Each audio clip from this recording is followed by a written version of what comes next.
Basic concept of chemistry lecture number 3. तर lecture 2चं revision होईल असा एक क्वेश्चन देतो मी. बघा तुम्हाला हे कॅल्शियमचा ॲटम लिहिलं मी तुम्हाला. हे खाली 20 लिहिलं म्हणजे मी काय लिहिलंय, आणि मी जर वर इथं 40 लिहिलं म्हणजे काय लिहिलं, ठीक आहे. आणि इथं मी +2 लिहिलं म्हणजे काय लिहिलं, त्याच्यावरचा चार्ज लिहिला. तर आता हे ॲटम नाही, आता हे काय आहे, कोणता आयन आहे.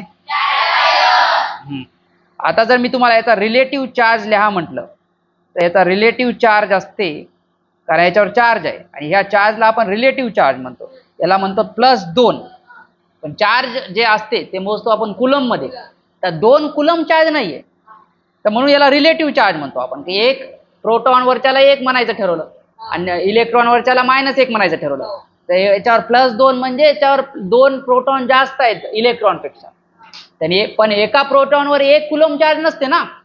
तर मग आता जर चार्ज एक्झॅक्ट चार्ज काढायचा असेल, एक्झॅक्ट त्याची व्हॅल्यू, तर मग आपल्याला काय करावं लागते, याच्या एक्झॅक्ट चार्ज काढायसाठी हे +2 जे आहे त्याला, आता +2 म्हणजे काय की 2 प्रोटॉन एवढा चार्ज आहे त्याच्यावर, एका प्रोटॉनवरच्या चार्जनं गुणावं लागते +2 ला. एका प्रोटॉनवरचा चार्ज किती असते, 1.6 × 10⁻⁻19 कुलोम.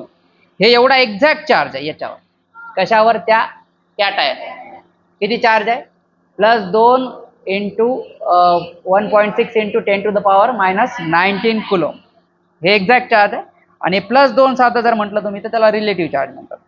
आणि याच्यातून आपल्याला काय कळलं, +2 मधून काय कळते आपल्याला की 2 इलेक्ट्रॉन आपले हरवलेत. हे इंडिकेट करते आपल्याला, इंडिकेट करते म्हणजे आपल्याला दर्शवते लॉस ऑफ 2 इलेक्ट्रॉन्स. याच्यातून कळते की या कॅल्शियमच्या ॲटम मधून 2 इलेक्ट्रॉन आपले गेलेले आहेत. आता सेम तुम्ही सांगा, तुमच्यासाठी मी तुम्हाला विचारतो. चला सगळे एक साथ सांगा, हे जे मी लिहिलंय ते कोणत्या ॲटमचा सिम्बॉल आहे. आता मी त्याचा ॲटॉमिक नंबर लिहिलाय, किती आहे, 13. आणि वर लिहितात ते काय असते, किती आहे, 27. तर लिहिला आता मी 27.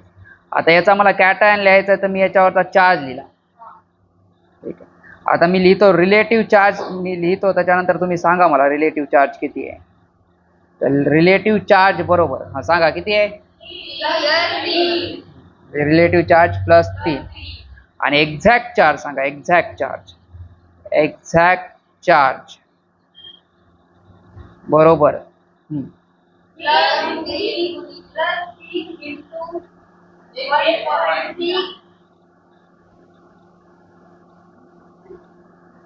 तुमच्या अवकात नाही, राहू द्या. आणि अजून एक उदाहरण बघू. हे ऑक्सिजनचा ॲटम आहे, त्याचा ॲटॉमिक नंबर लिहिला मी 8, ॲटॉमिक मास नंबर लिहिला 16, आणि त्याच्यावरचा चार्ज काढला -2. आता मी लिहितो रिलेटिव्ह चार्ज.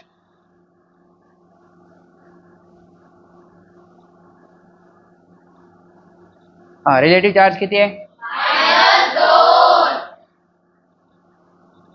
आता एक्झॅक्ट चार्ज सांगायचं तुम्हाला.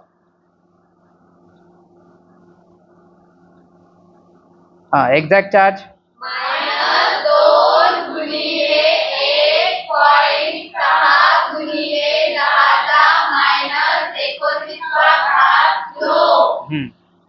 तर बघा आता याच्यात हे जे येणार आहे याचं आन्सर ते मायनस मध्ये येणार आहे शेवटी. मायनस मध्ये म्हणजे काय की याच्याहून कळते आपल्याला की मायनस चार्ज आला म्हणजे इलेक्ट्रॉन आपण काय केले, गेन केले. हे काय इंडिकेट करते, मायनस जे चिन्ह आहे ते इंडिकेट करते, इंडिकेट गेन ऑफ इलेक्ट्रॉन. आणि इथं -2 आहे म्हणून इंडिकेट गेन ऑफ 2 इलेक्ट्रॉन. काय आता पॉइंट बघा. ॲटॉमिक नंबर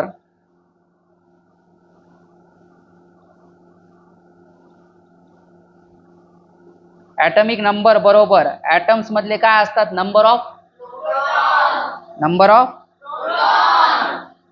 बरोबर. ॲटॉमिक नंबर म्हणजे नंबर ऑफ प्रोटॉन्स एवढे. ठीक आहे. आणि ॲटॉमिक नंबरचं चिन्ह काय असते,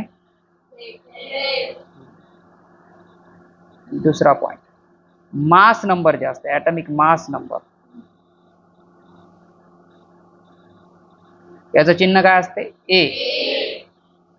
तर हे काय असते number of protons plus neutron.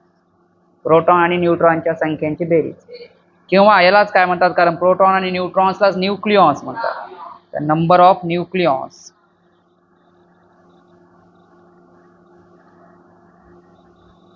ठीक.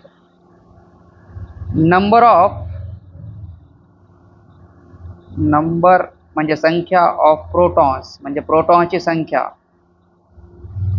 और न्यूट्रॉन्स किंवा न्यूट्रॉन्सची संख्या, और इलेक्ट्रॉन्स किंवा कोणाची संख्या इलेक्ट्रॉन्सची संख्या, या सगळ्यांची संख्या आर ऑलवेज नेहमी कशी असते, ऑलवेज म्हणजे नेहमी, आर ऑलवेज होल नंबर. तर पूर्ण अंकच पाहिजे. कसा अंक पाहिजे पूर्ण अंक. म्हणजे इलेक्ट्रॉन एक तर एक असू शकते नाही तर मग एक पेक्षा जास्त म्हणलं तर डायरेक्ट काय असू शकते 2. दीड इलेक्ट्रॉन नसते कधी. तर याला म्हणतात होल नंबर. 1 ला होल नंबर म्हणतात, 2 ला होल नंबर म्हणतात, 3 ला होल नंबर म्हणतात.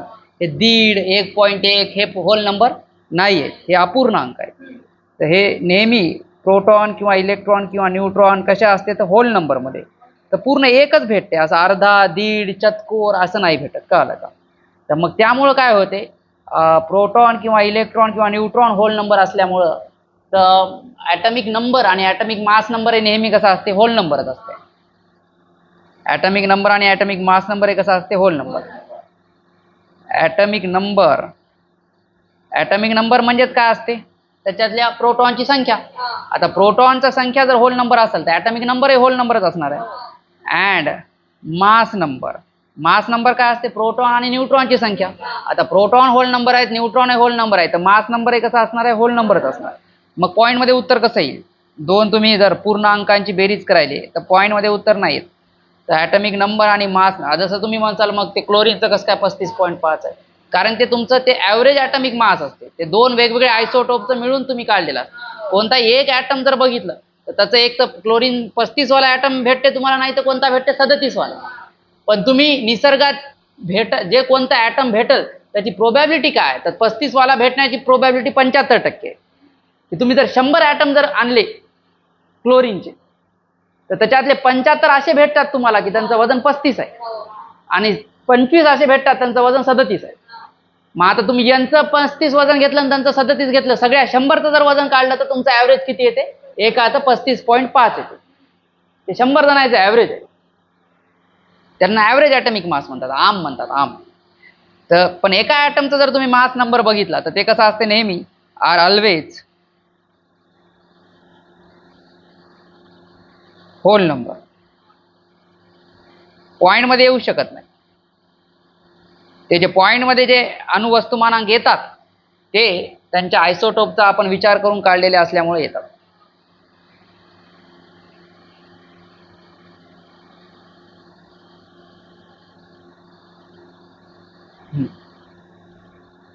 तर मग तेव्हा आपण ते विचार करून काढतो, तर त्यामुळं मग ते अपूर्णांकामध्ये येतात. अपूर्णांक म्हणजे फ्रॅक्शन. म्हणून मग तुमचं ॲटमिक मास काय असू शकते, ॲटमिक मास कशामध्ये असू शकते, फ्रॅक्शनमध्ये असू शकते. किंवा मग इक्विव्हॅलंट मास, इक्विव्हॅलंट हे काय असते ते नंतर येते तुम्हाला. आणि मोलार मास तर कळते 1 मोलचं, हे फ्रॅक्शनमध्ये असू शकतात. कॅन बी इन फ्रॅक्शन म्हणजे अपूर्णांक. जसं 1 मोल जर तुम्ही क्लोरीन घेतलं तर त्याचं क्लोरीनचं मोलार मास 35.5 येते. तर मग ते फ्रॅक्शनमध्ये आहे, कारण 35.5 आहे क्लोरीनचं मोलार मास. पण हे जे म्हणालो आपण मास नंबर एका ॲटमचा, हे मास नंबर जेव्हा मी असं रिप्रेझेंट करतो क्लोरीन, तर त्याचा अनुक्रमांक किती आहे 17. एक तर मी असं 35 लिहिणार, नाही तर मग दुसरा क्लोरीन कसा असणार माझ्याकडे 17 आणि कसा वाला 37 वाला. तर इथं 35 आणि 37 आहे, इथं मी असं 17 आणि 35.5 नाही टाकू शकत. कळलं का? कारण मग ते ॲटम कोणता असणार आहे, कारण हे आपण ॲटमचं रिप्रेझेंटेशन करायला. ॲटम एक तर 35 वालाच असणार, नाही तर कोणता असणार 37 वाला. 35.5 ॲटमचं एका वजन नसते. काही ॲटमचं 35 आहे, काही ॲटमचं कसं आहे 37 आहे. तर मग जेव्हा तुम्ही 100 किंवा 150 किंवा 200 किंवा 1 मोल एवढे घेता तर मग त्याच्यामध्ये 35 वाले येतात आणि त्याच्यामध्ये 37 वाले येतात. म्हणून त्या दोघांचं ॲव्हरेज मिळून किती येते? 35.5. आणि ॲव्हरेज 35 पॉईंट काय येते? कारण 35.5 काय येते? कारण 35 वाले जास्त आहेत. 35 वाले भेटायची प्रोबॅबिलिटी जास्त आहे. कारण निसर्गामध्ये जेवढा क्लोरीन अवेलेबल आहे त्याच्यापैकी क्लोरीन 75% म्हणजे तुम्ही कुठेही जाऊन जर 100 जर ॲटम उचलले क्लोरीनचे तर त्यांच्यामध्ये 35 वजन असणारे 75 भेटतात आणि 37 वजन असणारे किती भेटतात? तर 25 भेटतात. म्हणून ॲव्हरेज 35च्या जवळ येते.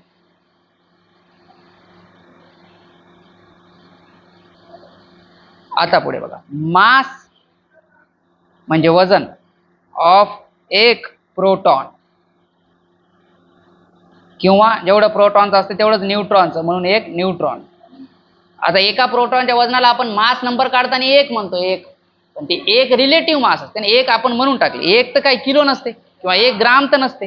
आणि वजनाचे एकक, मासचे एकक तर काय असतात? किलो किंवा ग्राम किंवा मिलीग्राम. तर त्यांच्यामध्ये जर काढायचं म्हटलं आपण तर त्याचं किलोग्राम SI एकक जे असते, SI एकक मध्ये 1.67 × 10⁻⁻27 किलोग्राम एवढं वजन आहे एका प्रोटॉनचं किंवा एका न्यूट्रॉनचं. एका प्रोटॉनचं एवढं वजन आहे किलोमध्ये, म्हणजे की खूप कमी आहे. कारण -27 आहे, कळालं का? खूप छोटं वजन आहे ते.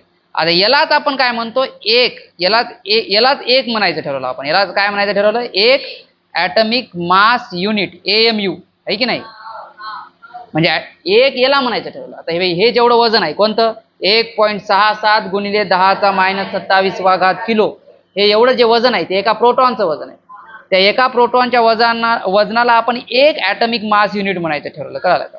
किंवा त्यालाच काय म्हणतात? एक युनिफाईड मास. त्यालाच काय म्हणतात? एक युनिफाईड मास म्हटल्यामुळे त्याला यू म्हणतात. एक यू किंवा एक AMU, म्हणून त्याला एक AMU म्हणतात, और यू. ते एक AMU कोणाचं वजन असते? एका प्रोटॉनचं वजन असते, एक AMU. जर मी समजा म्हणायलो की एका कार्बनचं वजन 12 आहे तर मी 12 AMU सांगायलो. काय सांगायलो मी? 12 AMU. 12 किलो सांगून झालो मी. 12 ग्राम सांगून झालो. 12 AMU वजन असते त्याचं. याचाच अर्थ काय की त्याच्यामध्ये प्रोटॉन आणि न्यूट्रॉन मिळून 12 जण आहेत. कारण एकाच प्रोटॉनचं किंवा न्यूट्रॉनचं वजन 1 AMU असते. त्याचं जर 12 AMU वजन आहे तर म्हणजे मी सांगायलो की प्रोटॉन आणि न्यूट्रॉन मिळून 12 आहेत. कार्बनमध्ये 16 आहेत. कोणामध्ये? ऑक्सिजनमध्ये. तर मग मी जर AMU मध्ये जर वजन सांगितलं कधी किंवा यू मध्ये वजन सांगितलं तर ते नॉर्मली एका ॲटमसाठी असते. आणि ग्राम मध्ये सांगितलं तर मग ते एका मोलसाठी असते. गणितामध्ये तुम्हाला ते लक्ष द्यावं लागते की त्यांना जर कधी ग्राम शब्द वापरला तर त्यांनी ग्राम म्हणलं की विचार करायचा की अच्छा खूप जास्त वजन आहे आणि मग खूप जास्त ॲटम्स आहेत. पण AMU किंवा यू म्हटलं तर मग ते एकच ॲटमचं असतं.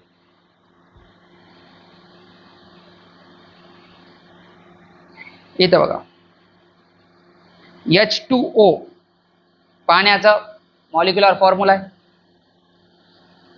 याच्यामध्ये जर तुम्ही बघितलं तर 2 ॲटम आहेत हायड्रोजनचे प्लस 1 ॲटम आहे ऑक्सिजन. एवढा आहे याच्यामध्ये सामान.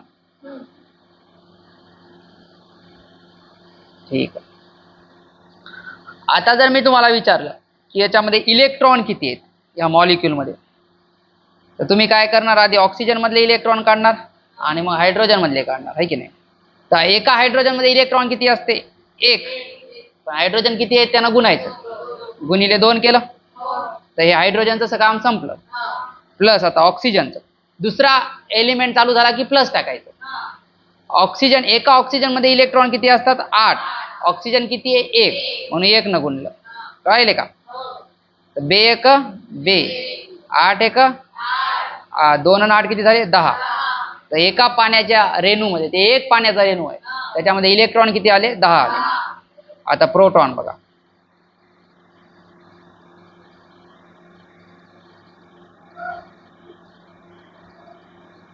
प्रोटॉन कसे काढणार तुम्ही? परत सेम हायड्रोजन मध्ये प्रोटॉन असतात का? हो असतात. एका हायड्रोजन मध्ये किती प्रोटॉन असते?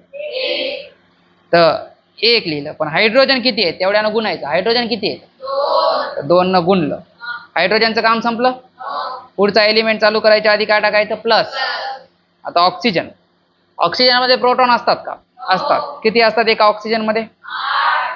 ऑक्सिजन किती आहेत तेवढ्यानं गुणायचं. किती आहेत ऑक्सिजन?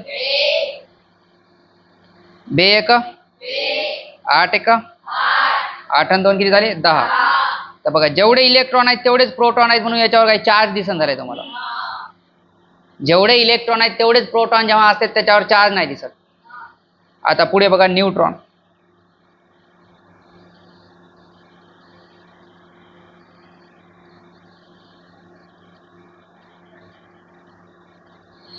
हायड्रोजन मध्ये न्यूट्रॉन असतात का? नाही, म्हणजे 0 असतात. हायड्रोजन किती आहेत त्यांना गुणायचं. किती आहेत हायड्रोजन? चला हायड्रोजनचं काम संपलं का? प्लस. ऑक्सिजन मध्ये न्यूट्रॉन असतात का? किती असतात? ऑक्सिजन किती आहेत? ठीक. तर 0 न कशालाही गुणलं तर काय येते? 8 गुणिले 1 किती येते?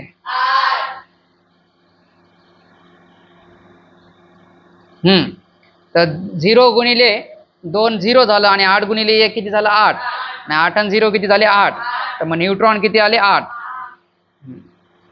तर मग बघा वजन फक्त कोणाचं असते? प्रोटॉनचं आणि आहे की नाही?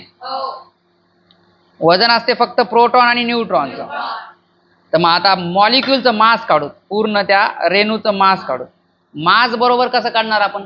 सगळे प्रोटॉन घ्यायचे प्लस सगळे काय करायचे? न्यूट्रॉन घ्यायचे. ओके ठीक आहे. सगळे प्रोटॉन घेऊ. आता पहिल्यांदा हायड्रोजनचे बघा. चला हायड्रोजनचे. हायड्रोजनमध्ये किती आधी आपण प्रोटॉनचं बघू.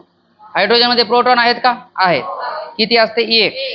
किती हायड्रोजन आहे तेवढ्यानं गुणायचं. गुणिले 2 प्लस. आता कोण? ऑक्सिजन मधले प्रोटॉन. ऑक्सिजन मध्ये प्रोटॉन आहेत का? किती प्रोटॉन आहेत ऑक्सिजन मध्ये? 8. ऑक्सिजन किती येतं? तर हे एवढं कोणाचं झालं? हे सगळे काय झाले आता? हे एवढे प्रोटॉन. पण नुसतं वजन प्रोटॉनचं थोडीच असते. वजन तर कोणाचं असते? तर प्लस करावं लागते. न्यूट्रॉनही घ्यावं लागतात. तर हायड्रोजन मध्ये न्यूट्रॉन असतात का? नाही. 0 गुणिले हायड्रोजन किती आहेत? 2 प्लस ऑक्सिजन मध्ये प्रोटॉन असतात, न्यूट्रॉन असतात का? किती असतात? 8 गुणिले ऑक्सिजन किती आहेत? 1. हे सोडवायचं सगळं. 2 प्लस 8 इकडे 0 गुणिले 2 0 प्लस 8 किती झालं? हे 2 आणि 8 किती झाले? 10 प्लस हे किती झाले? 8 किती झालं? 18. तर किती आलं टोटल? मग वजन मास किती आला? 18. याला 18 AMU म्हणतात. काय? एका मॉलिक्यूलचं वजन 18 AMU किंवा 18 U.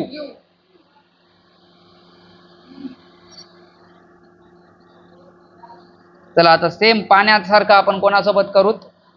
मी तुम्हाला करायला देतो, आपण करू नये, तुम्ही करा. एवढं सेम सगळं तुम्हाला करायचंय. आता कोणासोबत? नंबर 2चं SO3 सोबत काढा. काय काय करायचंय? सगळे SO3 मधले इलेक्ट्रॉन काढायचे टोटल. त्याच्यानंतर टोटल काय काढायचे? प्रोटॉन. टोटल काय काढायचे? न्यूट्रॉन. आणि SO3चं काय काढायचं? मास काढायचं. अजून तुम्ही एक करा होमवर्क मध्ये. SO3 हे याला सल्फेट आयन म्हणतात. हे सल्फेट आयन आहे. SO3 याचं हे सगळं करा. सॉरी सल्फेट नाही, सल्फाईट आहे. आणि नंबर 4चं म्हणजे हे होमवर्क मध्ये करा. H2SO4 या मॉलिक्यूल मधले करा. काय काढायचे परत सांगायचे. सगळे काय काढायचे तुम्हाला? इलेक्ट्रॉन. सगळे काय काढायचे? तर proton. Find electron, proton and नाही न्यूट्रॉन अँड मास. पूर्ण मॉलिक्यूलचं मास काढायचं. ठीक.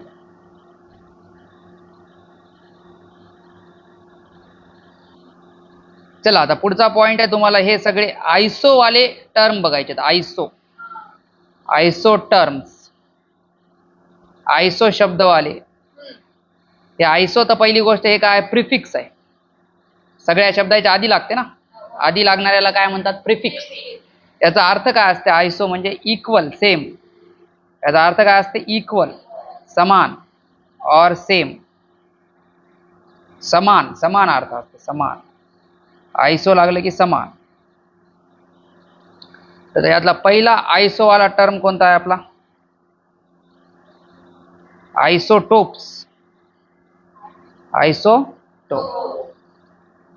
आयसोटोप मध्ये काय समान असते बघूत आता आपण. आयसोटोप मध्ये काय समान असते त्यांचा ऍटॉमिक नंबर सेम असते. मग वेगळं काय असते ऍटॉमिक मास नंबर. ठीक आहे. ते आयसोटोप्स म्हणजे असे ॲटम्स असतात atoms having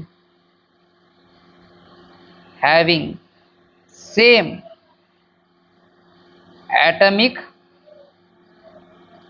atomic number but different atomic mass number.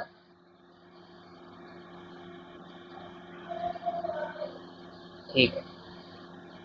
आता ॲटॉमिक नंबर सेम व्हायलाय म्हणजे प्रोटॉन सेम आहेत आणि मास नंबर वेगळा व्हायलाय. आता मास नंबर मध्ये प्रोटॉन आणि न्यूट्रॉन असतात. तर प्रोटॉन तर सेम झाले तर म्हणजे न्यूट्रॉन वेगळे आहेत. तर आपल्याला असंही म्हणता येते की हे ॲटम्स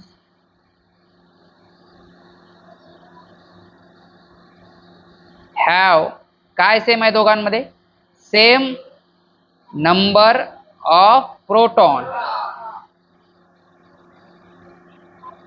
अँड डिफरंट काय आहेत नंबर ऑफ न्यूट्रॉन. न्यूट्रॉनमुळे तर मास बदलते ना कारण न्यूट्रॉन्स वेगवेगळे आहेत. ठीक आहे. आणि याच्यामध्ये अजून एक पॉईंट काय लक्षात ठेवायचा तुम्हाला की यांच्या केमिकल प्रॉपर्टीज सेम असतात. कारण केमिकल प्रॉपर्टीज कोणावर डिपेंडेंट असतात प्रोटॉन आणि इलेक्ट्रॉनवर. कारण त्यांच्याकडे चार्ज असते. केमिकल प्रॉपर्टीज म्हणजे असतातच काय तुमच्या रिॲक्शन कोण करायले किती इलेक्ट्रॉन द्यायले किती इलेक्ट्रॉन घ्यायले याच्यावरून तर केमिकल प्रॉपर्टी ठरतात. त्यांच्या व्हॅलन्सी येऊन की कोणासोबत कसे बंध बनवायले. केमिकल प्रॉपर्टी म्हणजे काय केमिकल रिॲक्शन. केमिकल रिॲक्शन म्हणजे काय की इलेक्ट्रॉन देणं इलेक्ट्रॉन घेणं. आता ते सगळं ठरते प्रोटॉन आणि इलेक्ट्रॉनवर. त्याच्यामध्ये न्यूट्रॉनचा काही संबंध नसते. तर मग केमिकल प्रॉपर्टी सेमच राहतात कारण त्यांचे प्रोटॉन आणि इलेक्ट्रॉनची संख्या सेम आहे. म्हणून केमिकल प्रॉपर्टी कशा राहतात सेम. पण फिजिकल प्रॉपर्टी थोड्या बदलतात. फिजिकल प्रॉपर्टी म्हणजे भौतिक गुणधर्म. थोडंसं त्यांचं वजन जास्त असते तर ते थोडंसं जड असतात. तर यांच्यामध्ये सेम काय असतात केमिकल प्रॉपर्टी. हे दोन्ही आयसोटोप असतात त्या दोघांच्या केमिकल प्रॉपर्टी कशा असतात same chemical property. Physical property थोड्या वेगळ्या असतात. But different physical property.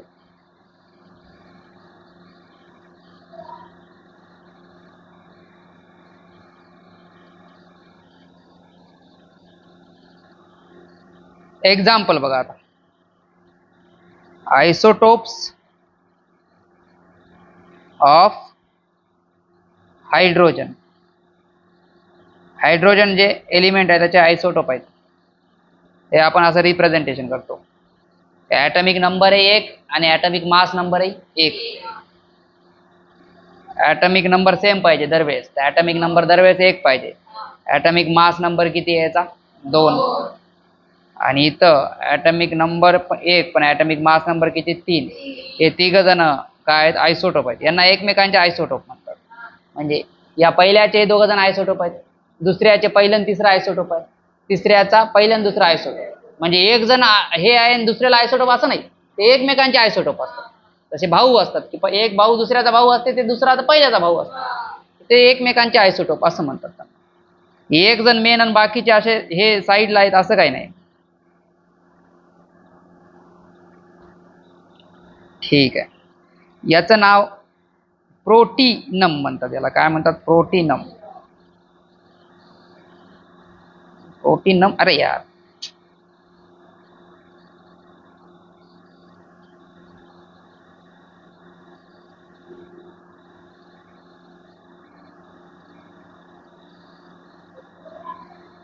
प्रोटीनम नाही, प्रोटियम असं म्हणतात, प्रोटियम. याचं आहे ड्यूटेरियम. ड्यूटेरियम थोडस झूम करून छोटं करून काढावं लागतं.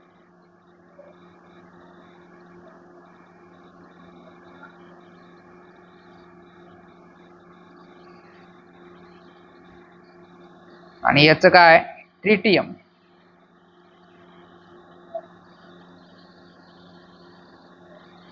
चला आता तुम्हीच सांगा. हे प्रोटियमच्या खाली मी लिहितो याचे प्रोटॉन इलेक्ट्रॉन न्यूट्रॉन, याचे प्रोटॉन इलेक्ट्रॉन न्यूट्रॉन, याचे प्रोटॉन इलेक्ट्रॉन आणि न्यूट्रॉन.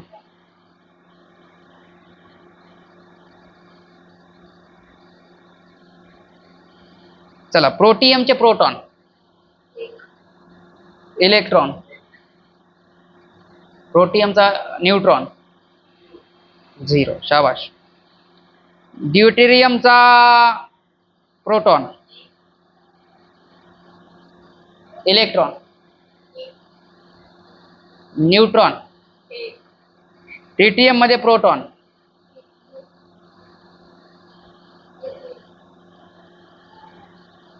इलेक्ट्रॉन, ट्रिटियम मध्ये न्यूट्रॉन. तर बघितलं तर तुम्ही तिघांमध्ये प्रोटॉन सेम आहेत, तिघांमध्ये इलेक्ट्रॉन सेम आहेत, तिघांमध्ये वेगवेगळे कोण आहेत. तर त्यामुळे त्यांचे केमिकल प्रॉपर्टी सेम असतात, कारण नंबर ऑफ प्रोटॉन आणि इलेक्ट्रॉन सेम असतात. फिजिकल प्रॉपर्टी थोड्या चेंज होऊ शकतात, कारण त्यांचे न्यूट्रॉन वेगळं असते, त्यांचं वेट वेगळं असतं. तर जसं हे H2O लिहिलं तर हे वॉटर आहे, आपलं साधं पाणी म्हणतो आपण याला. आता Hच्या जागी जेव्हा ड्यूटेरियम असते तर त्याला D लिहितात, कळलं का. D2O ला हेवी वॉटर म्हणतात, त्याला काय म्हणतात हेवी वॉटर, थोडं जड असते. हेवी वॉटर का म्हणतात, कारण याचं बघा ना, याचा 1 मोल पाण्याचा किती 18 ग्रामचा असणार, याचा 1 मोल कितीचा असणार, एक जास्त तर 19 ग्रामचा असणार.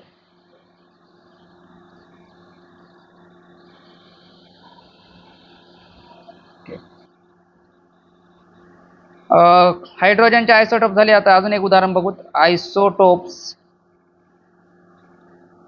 Of carbon.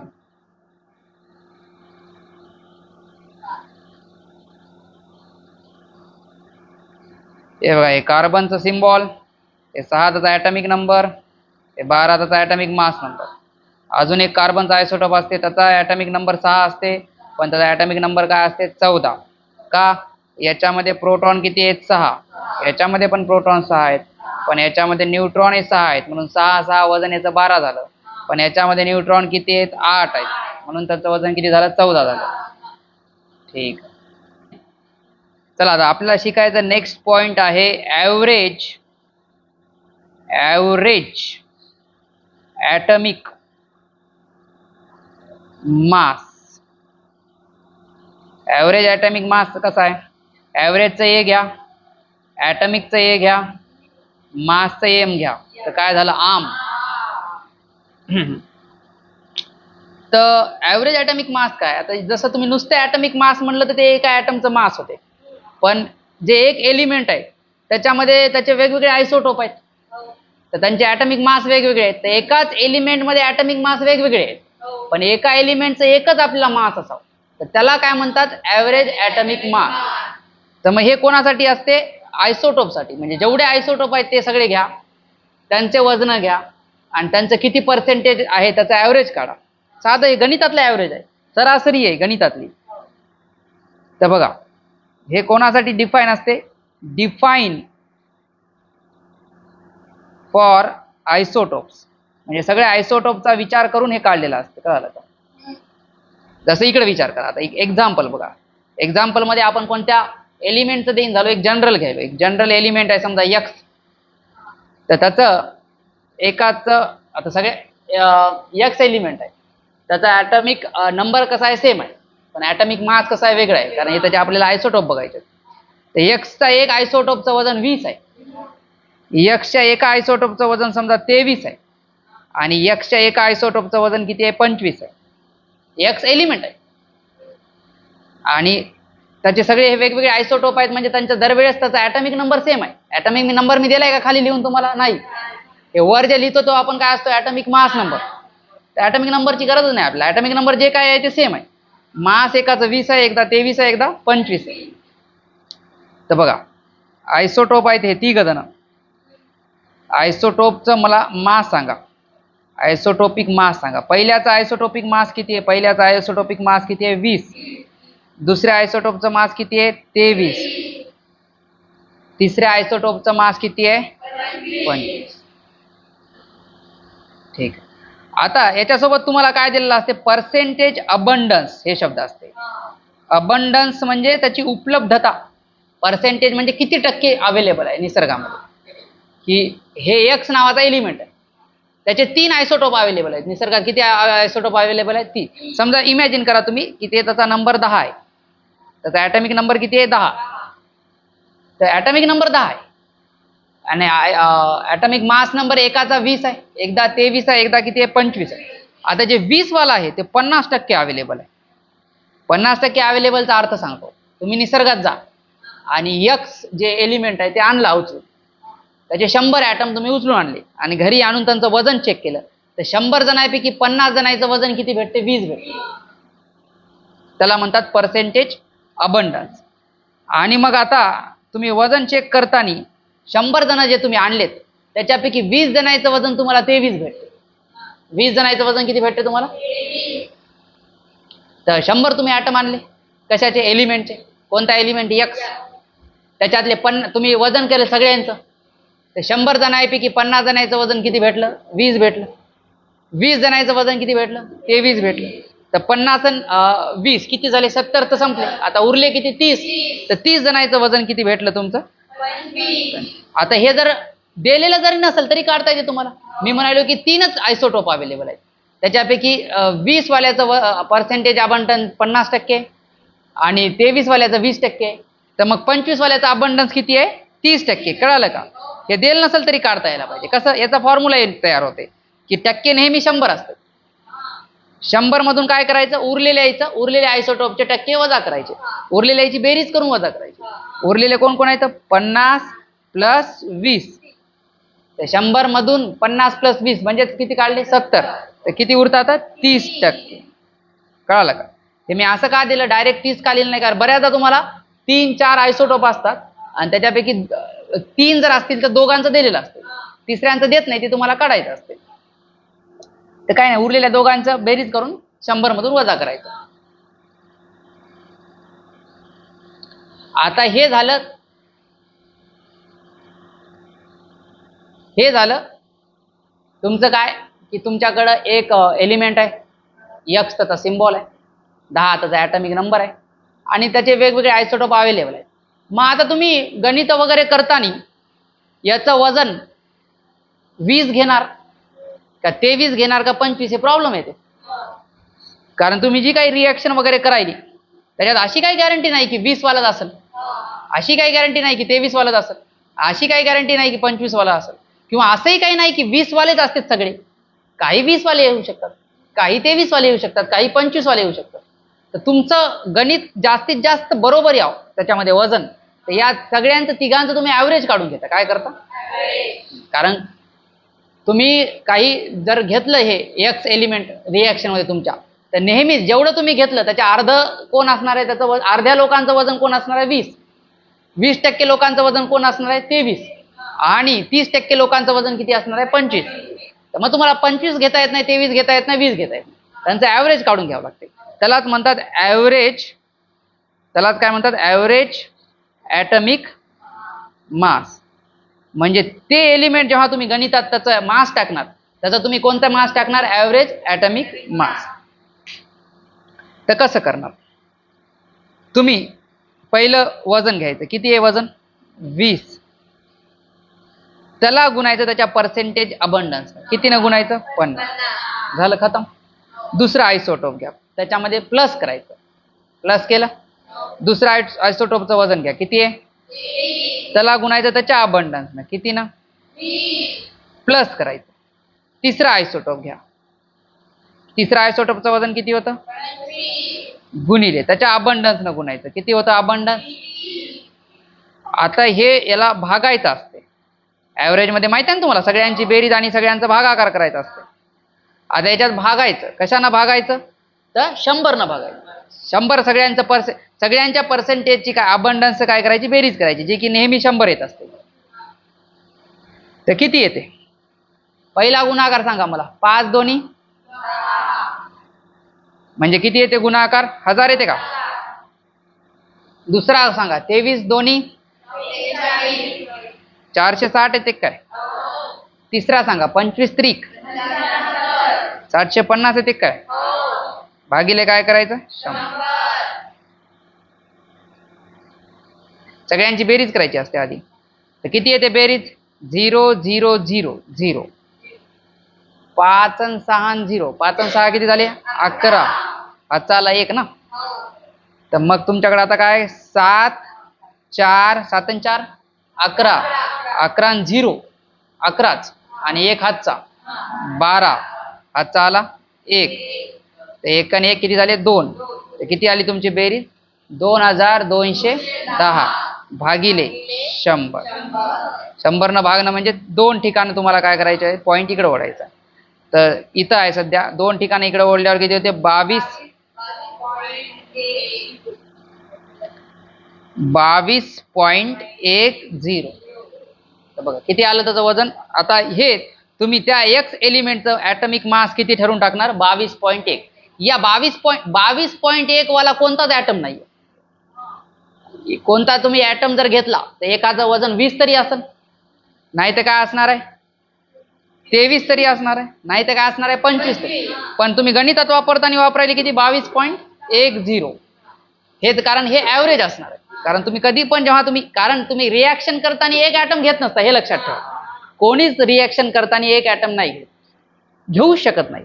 आपण काहीतरी रिॲक्शन घेताना ते एलिमेंट ग्राम मध्ये घेतो. 5 ग्राम 10 ग्राम 1 ग्राम.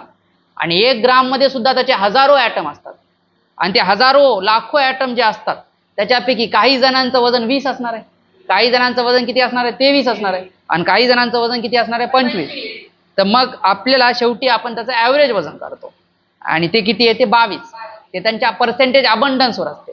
बघा ते कोणाच्या 25च्या जास्त जवळ गेलं नाही, जास्त जवळ कोणाच्या गेलं ते 20च्या. कारण 20 वालं कसं होतं? 50% होतं ना. तर जे जास्त अबंडन्स असते त्यांच्या जास्त जवळ जाते. तर मग इथून आपला ॲव्हरेज ॲटॉमिक मासचा फॉर्म्युला बनते. हे लक्षात ठेवायचं आहे, पाठ ठेवायचं आहे. सोपं काम आहे, काही खूप सोपं काम आहे.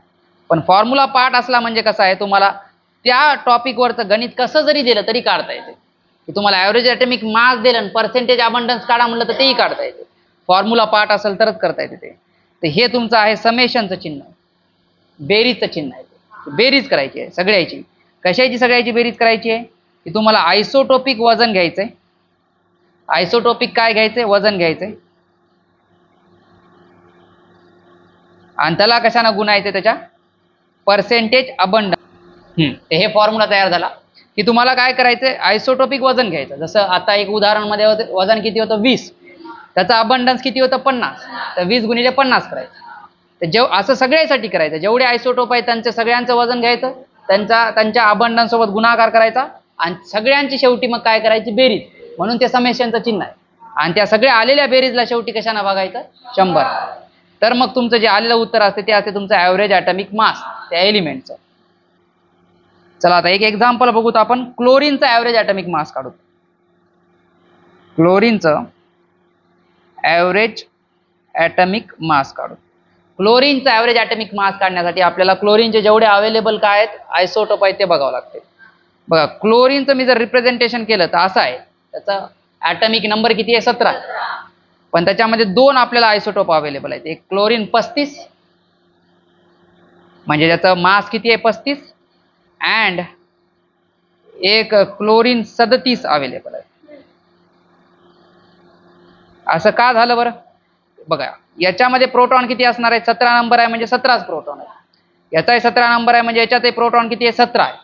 वजन प्रोटॉन आणि कोणावर ठरते? न्यूट्रॉनवर. याच्याकडे न्यूट्रॉन किती असणार आहे? 17 प्रोटॉन आणि वजन 35 आहे. तर 17 आणि 17 34 आणि एक एक्स्ट्रा. तर न्यूट्रॉन किती आहे तिथं? 18 न्यूट्रॉन. 17 आणि 18 35 होतात ना. याच्याकडे न्यूट्रॉन किती आहेत? 20 आहेत. 17 आणि 20च 37 होणार आहेत. तर number of proton same, number of neutron different. तर यांना एकमेकांचे काय म्हणतात? आयसोटोप. आता यांचं पर्सेंटेज ऑकरन्स हे जे 35 वाला आहे ते निसर्गामध्ये 75% अवेलेबल असते, आणि जे 37 आहे ते निसर्गामध्ये किती टक्के अवेलेबल असते? 25%. दोनच आहे त्याच्यात, 3 नाही आहेत, 2च अवेलेबल आहेत. आता ॲव्हरेज ॲटमिक मासचा फॉर्म्युला कसा येते की मला काय करायचंय, त्याचं ॲटमिक मास घ्यायचंय. किती आहे पहिल्याचं? 35. त्याला कशानं गुणायचं? त्याच्या पर्सेंटेज अबंडन्स नाही. किती आहे त्याचा अबंडन्स? 75. हे झालं. आणि सगळ्यांची बेरीज करायची म्हणून बेरीज. दुसरं मला आयसोटोप घ्यायचा. दुसऱ्या आयसोटोपचं वजन किती आहे? 37. त्याला गुणायचे त्याच्या कशानं? Percentage abundance. पर्सेंटेज अबंडन्स म्हणजे निसर्गात किती अवेलेबल आहे, उपलब्धता म्हणतात त्याला. आणि या सगळ्याला शेवटी मला कशानं भागायचं? 100. 100 का भागायलो? कारण आपण ते अबंडन्स पर्सेंटेज मध्ये घेतलं. तर आता बघा 35 गुणिले पाहे, तर 35 गुणिले 75 केल्यावर तुमच्याकडे किती येते? 2625. आणि 37 गुणिले 25 करा, तर हे किती येते? 925. भागिले किती करणार तुम्ही? 100. चला या दोघांची बेरीज करायची आहे तुम्हाला. या दोघांची जर तुम्ही बेरीज केली तर किती येते? 3550. भागिले तुम्ही किती करणार? 100. 100 न भागणं म्हणजे काय? 0.2 ना इकडे ओढायचं आहे. तर 3550 ला 100 न भागल्यावर 35.50. आता पॉईंट ते 5च्या पुढचा 0ला तर काही इम्पॉर्टंट नाही, म्हणजे काय झालं? ते 35.5 झालं. तर म्हणून तुम्ही क्लोरीनचं वजन काय घेता? 35. ते जे लिहिलेलं असते पिरियॉडिक टेबलमध्ये ते मग ॲटमिक मास नंबर नसते, ते असते ॲव्हरेज ॲटमिक मास. 35.5 काय मास नंबर नाही, ते आहे ॲव्हरेज ॲटमिक मास. तर मास नंबर एक तर काय असू शकते तुमचा? 35 असू शकते किंवा काय असू शकते? 37. ते कोणता क्लोरीन अवेलेबल आहे त्याच्यावर डिपेंड करते. पण ते एक्झॅक्टली कधीच असं सांगता येत नसते आपल्याला. रिॲक्शन करताना आपल्याला म्हणून काय घ्यावं लागते? 35.5 घ्यावं लागतं. कारण याचा अर्थच काय की तुम्ही कोणतेही क्लोरीन जेव्हा घ्यायले, कोणत्याही रिॲक्शन मध्ये टाकायले, तर नेहमीच जेवढं तुम्ही टाकायले, तुम्ही जर 100 ग्राम जर टाकलं तर त्याच्यातलं, आता मी हे जे बोलायलो ते चूक बोलायलो, 100 ग्राम मधलं 75 ग्राम 35 वालं आणि 25 ग्राम 37 वालं नसते. कारण वजनचा तर प्रॉब्लेम आहे ना. 100 ॲटम मधले 75 ॲटम 35 वाले असतात आणि 25 ॲटम 37 वाले असतात, पण वजनचं नसते असं.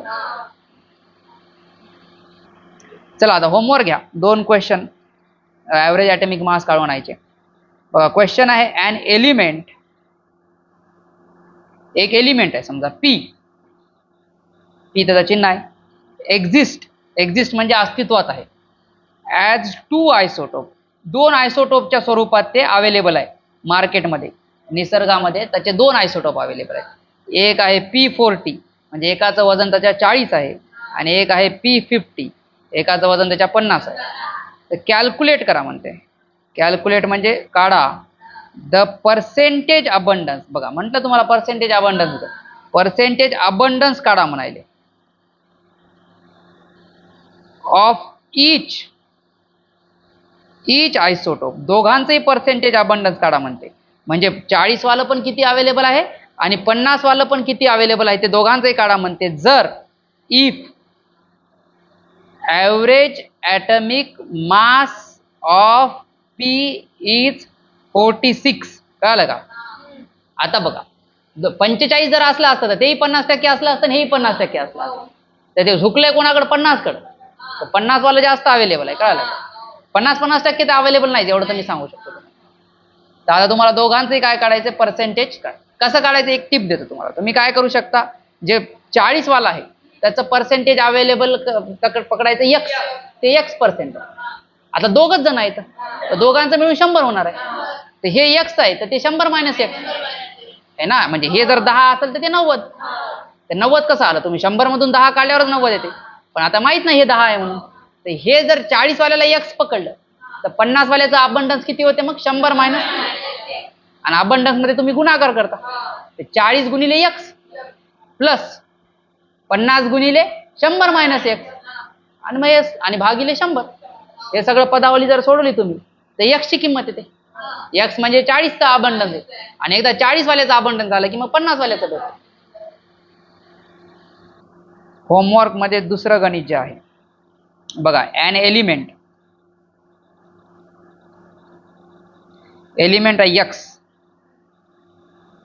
एक्झिस्ट ॲज, हे पण याचे पण दोन आयसोटोप आहेत, 2 आयसोटोप. एक आहे X20 आणि एक आहे X25, म्हणजे एकाचं वजन 20 आहे, एकाचं 25 आहे. If the abundance of lighter म्हणजे हलकं कोण आहे 20 वालं, लाइटर आयसोटोप इज 40%. हलक्याचं दिल्यावर जडचं येते. दोन जर दिलेले असतील, जर दोनच आयसोटोप असतील आणि एकाचं अबंडन्स दिलं म्हणजे दुसऱ्याचं दिलं, अरे हे 40% येते ते 60% असणार. 3 जण असल्यावर तरी प्रॉब्लेम येते. पण जर तुम्हाला सांगायला की एखादा एलिमेंट आहे आणि त्याचे दोनच आयसोटोप आहेत आणि दोघांपैकी एकाच देतात, एकाचं दिलं म्हणजे दुसऱ्याचंही दिलंच. आणि आता तुम्हाला काय विचारणार आहेत, ॲव्हरेज ॲटॉमिक मास, म्हणजे दोघांचं तुम्हाला वजनही माहित आहे, दोघांचं तुम्हाला अबंडन्सही माहित असते, त्याच्या अबंडन्सला त्याच्या वजनानं गुणायचं आणि त्या सगळ्यांची शेवटी बेरीज करून 100 भागायचं. तर तुम्हाला काय काढायचं, देन कॅल्क्युलेट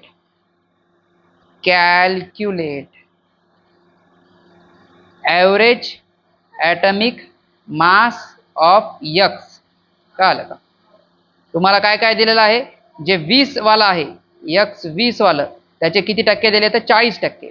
तर ऑफकोर्स एक्स 25 वाल्याचे किती टक्के असणार आहेत, 100 - 40 बरोबर किती 60% असणार. दोघांचे तुम्हाला अबंडन्स दिलेला आहे, तर काढायला काही अवघड नाही आहे ते, कारण तुमचा ॲव्हरेज ॲटॉमिक मासचा तुम्हाला फॉर्म्युला माहीत आहे. तुम्हाला काय घ्यायचं, वजन घ्यायचं 20, त्याला त्याच्या अबंडन्सनं गुणायचं. दुसऱ्याचं वजन घ्यायचंय, त्याला त्याच्या अबंडन्सनं गुणायचंय आणि सगळ्याला शेवटी कशानं भागायचंय. हे तर खूप सोपं आहे, गुणाकार आहे. 4 दोन्ही 8, 800, 25 ख हे 1500 आलं, भागिले किती 100. 1500 आणि 800 किती होतात, भागिले 100. हे 0 कटला, हे 0 कटला, हे 0 कटला, हे 0 कटला, किती आलं 23. तर 23 आलं. आणि तुम्ही नोटीस केला असेल तर हे कोणाच्या जास्त जवळ आहे, 25च्या. 25च्या का जास्त जवळ आहे, कारण 25 वालं अबंडन्स जास्त होतं, तर ते 60% अबंडन्स.